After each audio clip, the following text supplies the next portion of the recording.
Ayun, good day sa lahat. So, meron na naman tayong napakagandang isang helmet dito. Isa na dito yung Spy Velo or Spider Velo na tinatawag. So, isa tong half face na dual visor na ECER 22.06 na po siya. Siyempre, kapag naka ECR 22.06 ay alam natin na yung ECR 22.06 ay sila po yung nag-certified na napakatibay ng isang brand na helmet, no? So, ayan, nakalagay dyan sa likod.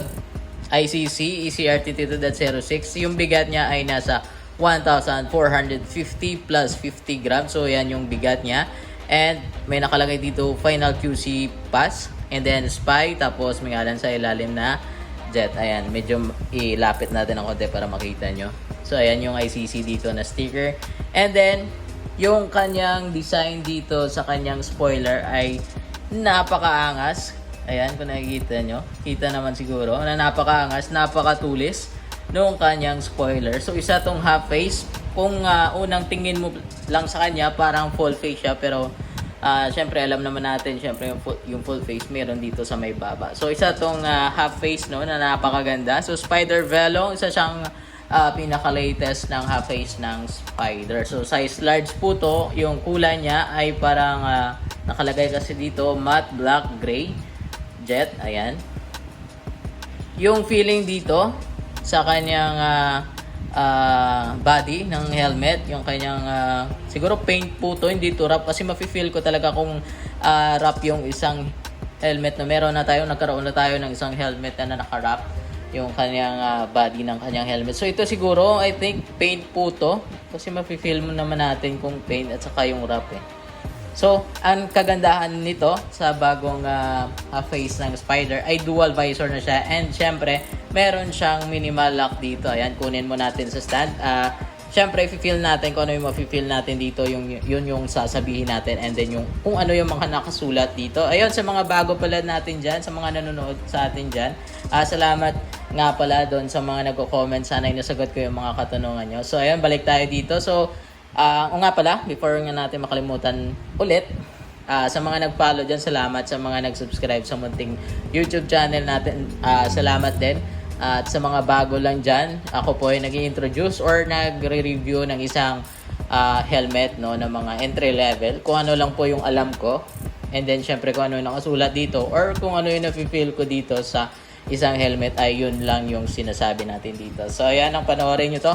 So, isa na dito, yung Spider Velo na napakagandang release ng Spider ngayon. So, isa tong half face. So, meron siyang minimal lock dito. So, ayan. Nakikita nyo dyan. Meron siyang minimal lock dito.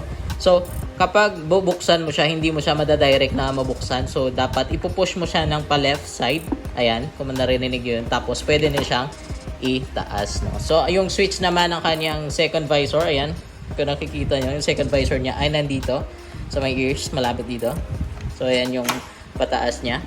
So, pababa naman yung pag-push ng kanyang buttons, no? So, kung paitaas naman, syempre, yung visor dito sa inner visor sa loob ay mapapailalim mo na siya. So, napaka-fresh, napakaganda. So, yan yung looks niya. Kung bubuksan yung sa inner visor, no? So, ayan, medyo usog muna natin ang camera natin. So, ayan, may nakalagay dyan, Dual Visor Tech, Spy. Tapos yung brand nila na Spy. So, ang nakasulat dito, basahin natin, syempre. Ayan. ECE 22.6 certified. Removable, washable. Usually naman yon sa mga helmet. Scratch resistant, polycarbonate, yung visor. 100% UV protection, yung visor. Optical grade visor clarity, syempre yung visor. Dual EPS liner, yun yan. Ayan, dual yan. EPS yung liner niya, no? So, laser cut daw yung part ng mga sa loob ng paddings kasi hindi naman makikita. Laser cut daw po yung mga paddings dito sa my cheeks na basa ko sa kanyang box. Ayan. Kung makikita nyo sa personal, pwede nyo tignan. And then, meron siyang mga sticker dito na Spy. And may mini manual siguro to. Mini manual or ano pa man. Sticker, something. So, ayan. Buksan natin. So, size large po to. So, ayan. Kapag bubuksan, twist lang natin dito. Ayan.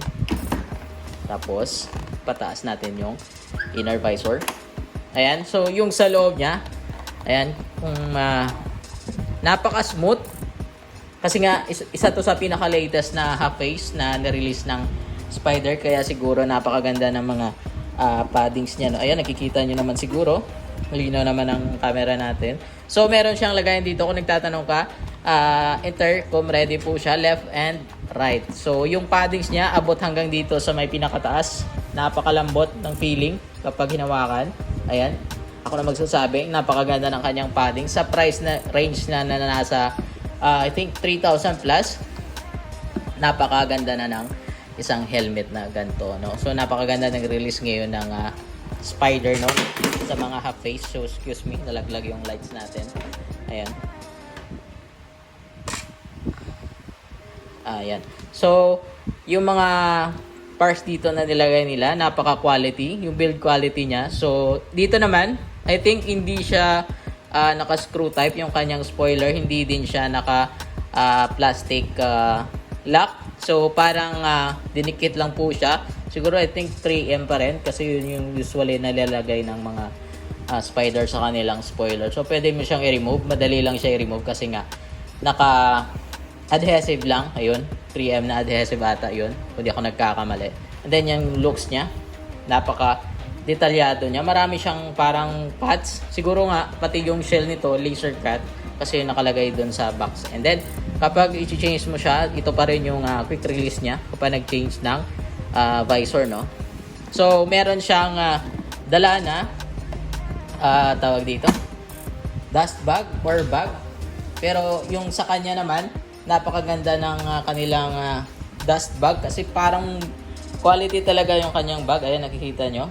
Napakasulit nito kapag dinala mo siya or ayan, pwede nyo siyang gawing backpack or shoulder bag or whatever. Meron siyang hawakan dito. Tapos napakaganda ng tela. So quality kahit yung dust bag niya. So ito yung previous niya, I think. And then syempre, yung kanyang clear visor, hindi naman yung mawawala sa mga helmet ngayon. So 'di ba, napakaganda ng mga release ng Spider ngayong year. So, marami pa tayong siguro i-review or kung napanood nyo yung past video natin, nag-versus tayo ng tatlong half face ng Spider. I think ito yun na yung pinaka-latest nila na half face ngayon kasi tinignan ko nung last day, I think kahapon. So, July na ngayon. Tinignan ko yung page nila or yung kanilang website. Wala pa silang ni-release na bago na half face. So, ito pa lang ata yung pinakabago nila na half face. So, napakaganda ng looks niya. And then, syempre nga, malamig siya. And then, intercom ready. And, hindi lang ako sure kasi walang nakalagay kung photochromatic siya. Usually, yung mga photochromatic nasa access and empty helmet and jelly. Sana magkaroon tayo ng bagong jelly kasi merong mga bagong release naman ngayon si jelly, no? Baka sa susunod meron na tayong mga jelly. So marami pa tayong helmet na padating and i-review dito. And syempre i-versus natin dito. Yung about naman doon sa nagtanong, ewan ko lang kung nandun pa yung comment nun. Kung intercom ready ba daw si Revolt version 3. Si Revolt version 3 po na sec ay hindi po intercom ready, pero I think kung medyo flat naman yung speaker ng mga intercom, pwede nyo siyang lagyan. So yun lang siguro sa video na to, yun lang masasabi ko. So na versus na natin to sa tatlong release ng half face ng Spider. Sa susunod siguro about naman sa mga paddings, versus naman natin kung sino yung magagandang mga paddings or brand ng helmet na nirelease dito sa Pinas, no? So kung ano lang yung available dito sa shop natin, yun lang siguro yung versus natin syempre. So, yun lang. Peace.